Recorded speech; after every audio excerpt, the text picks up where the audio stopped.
ओम सजात्म स्वरूप परम गुरु शुद्ध चैतन्य स्वामी ने नमः। श्री समय सार जी के अनमोल वचनों के द्वारा कुछ सिलेक्टेड गाथाओं को लेकर सार समझने का प्रयास कर रहे हैं। कल हमने देखा कि बाहर से जितने भी तप व्रत करें, व्रत नियम आदि धारण करें और परमार्थ की दृष्टि न हो, करोड़ों वर्ष का तप कर ले, मुनिव्रत आदि धारण करके 100% उनके नियमों का आहार विहार निहार पंच महाव्रत 28 मूलगुण आदि जो भी उनका पालन करें, परंतु आत्मरमणता का अभ्यास न हो, आत्मानुभूति न हो, आत्मलीनता का यथार्थ पुरुषार्थ न हो, तो वो ऐसा जीव भी मिथ्या दृष्टि पहले गुणस्थानवर्ती ही समझा जाता है, निश्चय की अपेक्षा से, मोक्ष मार्ग की अपेक्षा से।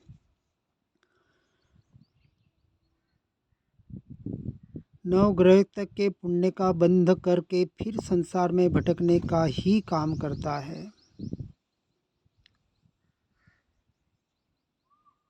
और यदि हमें इस संसार रूपी परिभ्रमण से भटकना है और वास्तविक पर्याय में मोक्ष की अभिलाषा हो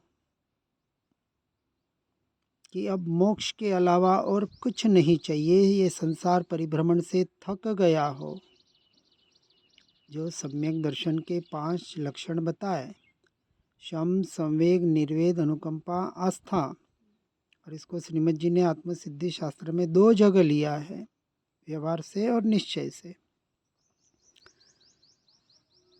कषाय की उपशांतता, मात्र मोक्ष अभिलाष, शम और संवेग, भवे खेद निर्वेद, अंतरदया ते कहिए जिज्ञास, अनुकंपा और आस्था। जिसे स्वयं की ही दया नहीं आ रही, वो पर की कितनी भी दया कर ले, कितना भी बाहर से जैना का पालन कर ले, पुण्य रूपी कर्मों का बंध करके अपनी आत्मा की स्वयं की हिंसा ही कर रहा है।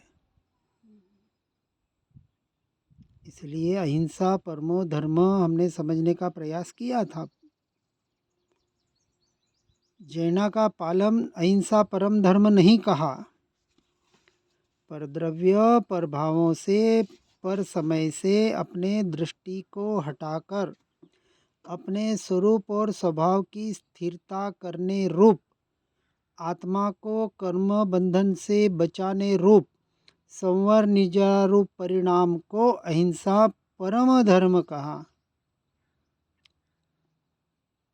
आत्मा को कर्मों से बचाने से बड़ी अहिंसा और क्या हो सकती है। बाकी सारी अहिंसा इसके आगे फीकी है।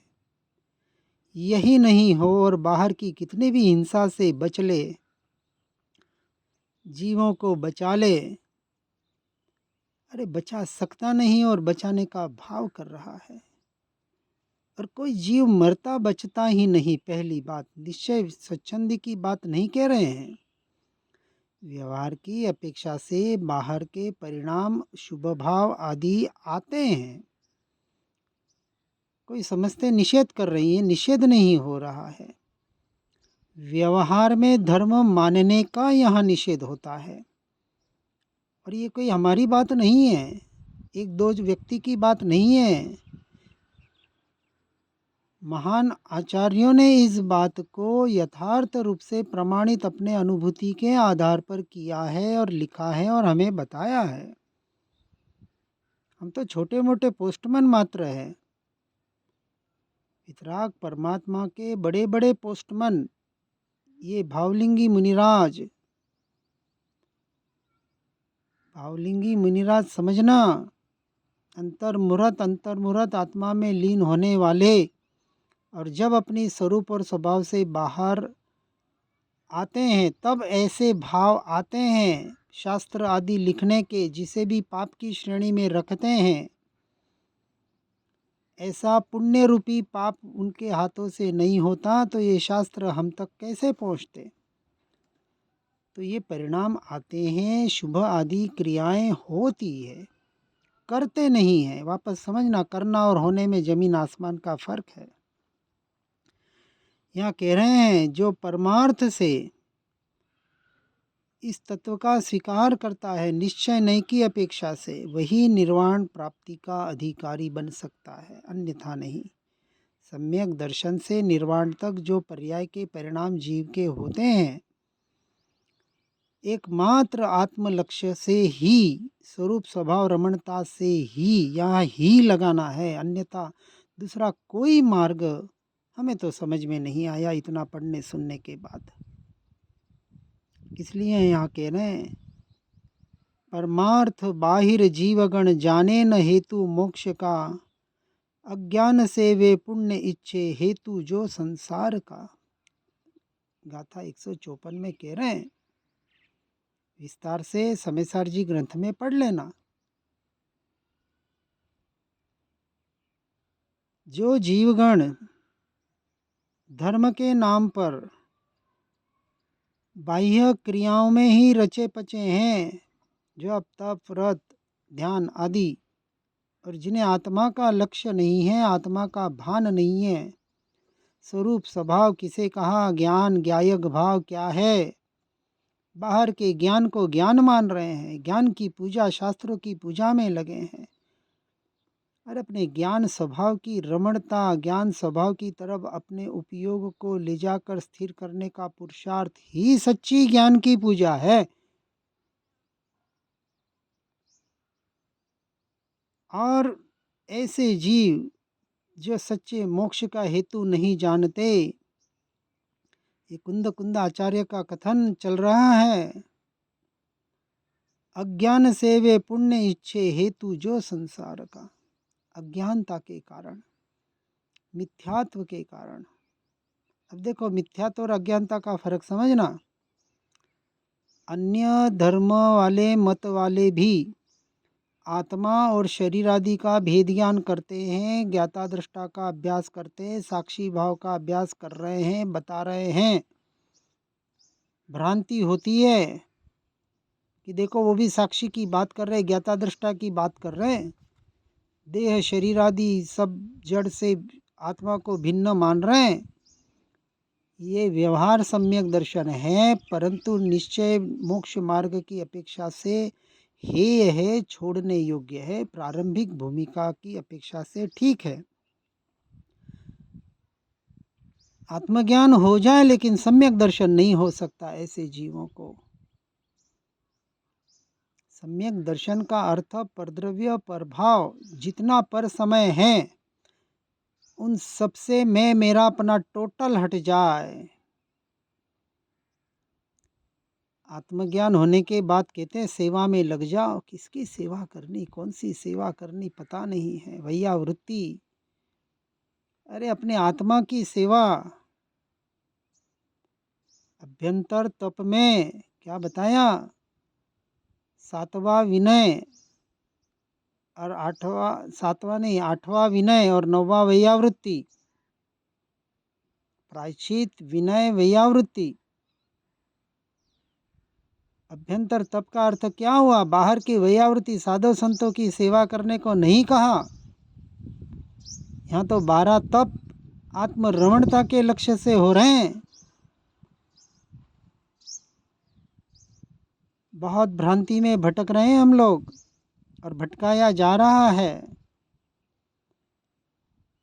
यहाँ कहा प्राय सचित्त अपने, प्राय निरंतर अपने चित्त वृत्तियों को अपने चित्त में, अपनी आत्मा में, ज्ञान स्वभाव में लीनता करना, सो सच्चा परम विनय। और अपने आत्मा में लीनता ही अपनी आत्मा की सच्ची सेवा। परद्रव्य प्रभाव से 100% उपयोग हट जाए। यहाँ तक कि देव गुरु शास्त्र से भी उपयोग हट जाए, किसका उपकार किसने किया, किस पर किया। उपकार व्यवहार की अपेक्षा से विनय होता है जब स्वभाव में नहीं होते हैं। अब खुद विचार करके देख लो, जिस आगे के अंतिम 3 तप स्वाध्याय, ध्यान और कायस्वर्ग तक जिसे पहुंचना है, वो बाहर की क्रियाओं में रहेगा कि अपनी आत्मरमणता में रहेगा। अंतर मुहूर्त में 12 तप होके केवल ज्ञान हो सकता है, परंतु ज्ञान स्वभाव का ज्ञान न होने से उस दशा को अज्ञान दशा कहा। कुछ याद नहीं होने का नाम अज्ञानता नहीं है। और ऐसे अज्ञानता कहते तो शिवभूति मुनि या जिसे मास्तुस मुनि कहते हैं, केवल ज्ञान को पा लिया, एक वाक्य जिन्हें याद नहीं हो सका, नमोकार मंत्र तो बहुत दूर की बात। और इसलिए आगे गाथा 156 में कह रहे हैं, अब विद्वानों के लिए, निश्चयाभासियों के लिए, पहले तो क्रियाकांडियों के लिए बताया, जड़ क्रियावादियों के लिए। निश्चय मार्ग में आने के बाद भी जीव इन अनादि के पूर्व के संस्कारों से छूट नहीं पाता है। यहाँ कहा, विद्वान जन भूतार्थ तज व्यवहार में वर्तन करे, पर कर्म नाश विधान तो परमार्थ आश्रित संत के।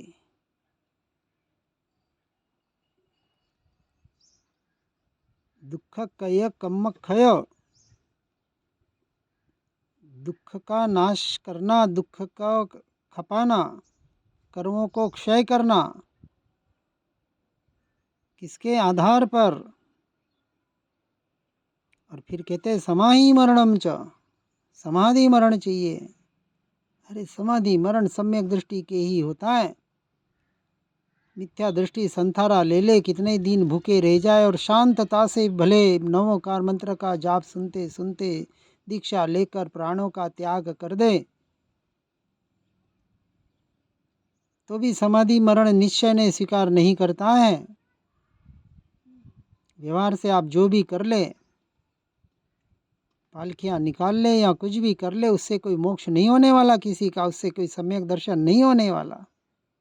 सम्यक दर्शन तो स्वयं के श्रद्धान से होगा, बाहर की क्रियाओं से नहीं।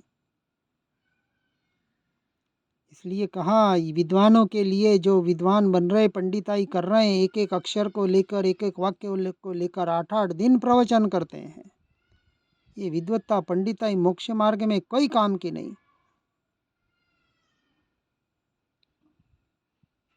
जब 11 अंग 9 पूर्व पढ़ने वाले प्रखर विद्वान साधु संतों की बात मोक्ष के अधिकारी नहीं बन पाते, निगोद में जा सकते हैं, शास्त्रों का कथन है, तो इन छोटे मोटे विद्वान पंडितों की क्या बात है। इसलिए कहते हैं कि विद्वान जन भूतार्थ को तज, इतना पढ़ सुन लिया, परंतु भूतार्थ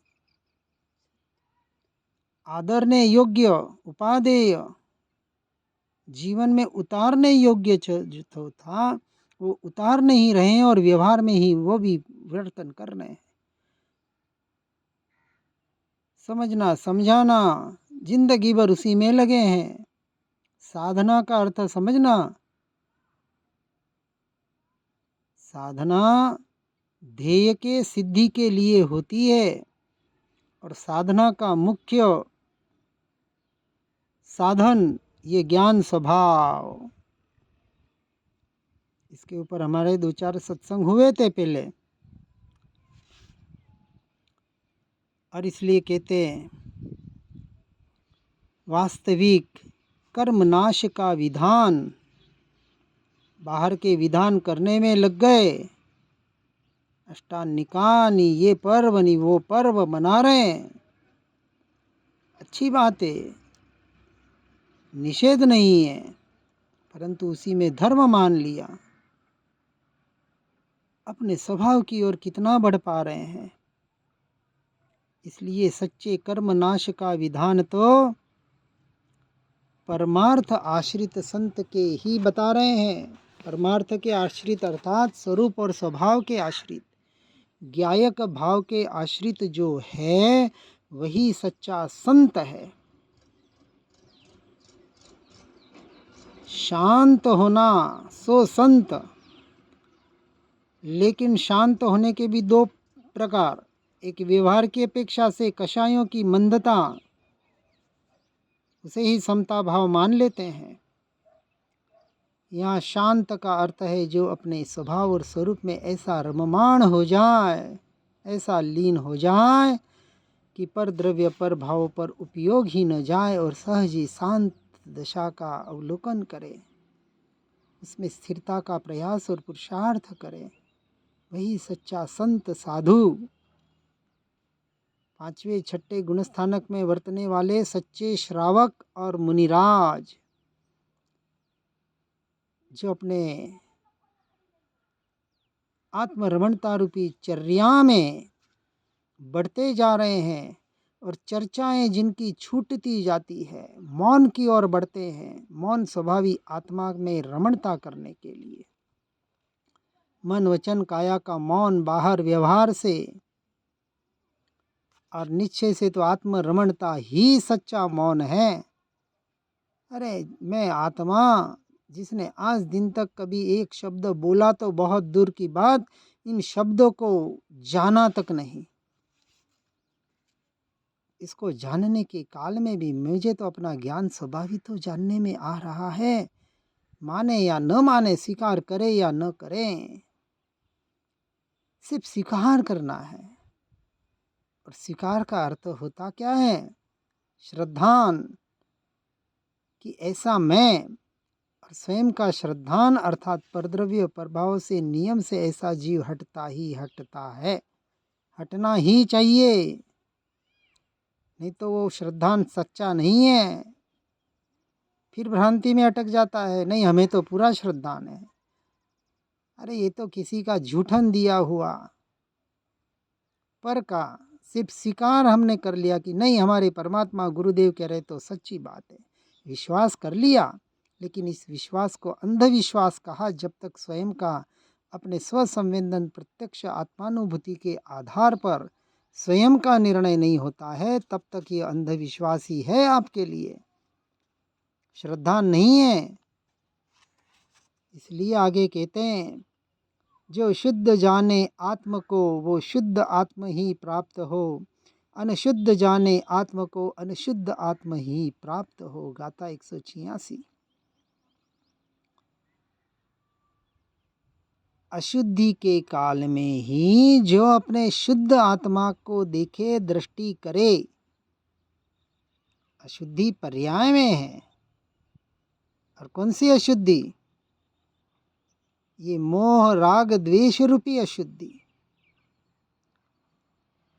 और जो जिसकी दृष्टि अशुद्धि के काल में शुद्ध स्वभाव पर गई, ध्रुव तत्व पर गई, मैं तो शुद्ध शुद्ध शुद्ध, या अशुद्धि मेरा स्वभाव नहीं, स्वरूप नहीं, भेद ज्ञान कर लिया, तो पर्याय में अशुद्धि रही कहाँ से? पर्याय शुद्ध हो गई तो मोह निकल गया, दर्शन मोह। राग द्वेष भले पड़ा हो भीतर, लेकिन राग द्वेष मेरा स्वरूप नहीं, मेरा स्वभाव नहीं। अरे भरत चक्रवर्ती से बड़ा द्वेष हम कर नहीं सकते, राम से बड़ा राग हम कर नहीं सकते। ऐसे शाइक समकीति का राग द्वेष, उसके आगे हमारा क्या राग द्वेष है? लेकिन मान्यता में क्या है, श्रद्धान में क्या पड़ा है, ये महत्व का है। टंकोत्कीर्ण, हाँ, ऊपर ऊपर वाला श्रद्धा नहीं। इसलिए यहाँ आचार्य देव कहते हैं, जो अशुद्धि के काल में अपने आप को अर्थात अपनी आत्मा को शुद्ध जान लेता है, वो शुद्ध आत्मा को उसी क्षण उसी समय प्राप्त कर लेता है। क्रोध आया, मोह ये मान लोभ आदि कषाएं हुई, राग द्वेष हुए, जैसे ही जागृति हुई, ये मेरा स्वरूप नहीं, मेरा स्वभाव नहीं, मैं तो शुद्ध बुद्ध चैतन्य घन स्वयं ज्योति सुखधाम त्रिकाल ध्रुव तत्व, यही मैं। बस ये मैं कहते ही तो पर्याय शुद्ध हो गई और उसने शुद्ध आत्मा को प्राप्त कर लिया उसी क्षण, एक समय में। और जो जानता है क्या करे, हम तो हीन दीन है, परम अधमा अधम अधिक पतित है, वो कहाँ हम कहाँ, अपने आप को जो ऐसे मान रहा है वो अनशुद्ध आत्मा को प्राप्त कर रहा है, अपने आप की मान्यता श्रद्धान को मलिन कर रहा है। विचार करना इस पर गहराई से। पर्याय का शिकार होते ही अपने ध्रुव तत्व का अस्वीकार हो जाता है, और ध्रुव का स्वीकार होते ही पर्याय का सहज ही अस्वीकार हो जाता है, वहाँ से दृष्टि हट जाती है। प्रयोग करके देखें, प्रयत्न करना पड़ेगा। सिर्फ ये सुनने पढ़ने और स्वीकार करने से काम नहीं होगा, श्रद्धान में पक्का होना चाहिए। मार्ग पूरा सम्यक दर्शन सच्चे श्रद्धान का है। काम पूरा श्रद्धान पे करना है और उसमें किसी क्रिया की अभी कोई जरूरत नहीं है। सिर्फ और सिर्फ पर द्रव्य पर भावों से मैं मेरापना हटाएं जड़ मूल से, और अपने आत्मा में, अपने स्वरूप और स्वभाव में मैं मेरापना स्थापित करें, और इस मार्ग में आगे बढ़ने का प्रयास और पुरुषार्थ करें। यही सच्चा इस मनुष्य भोग की हमारी सफलता है। हर जीव आगे बढ़े इन्हीं भावना के साथ। ओम नमः सिद्धम। जिनवर प्रभु की दिव्य ध्वनि जो शुद्ध बोध स्वरूप है, स्याद वाद से जो है अलंकृत शारदे श्रुत रूप है। सिद्धांत गुण पर्याय चतु अनुयोग में विस्तार है। महिमा मई जिन वाणी माँ को वंदना शतवार है, वंदना शतवार है।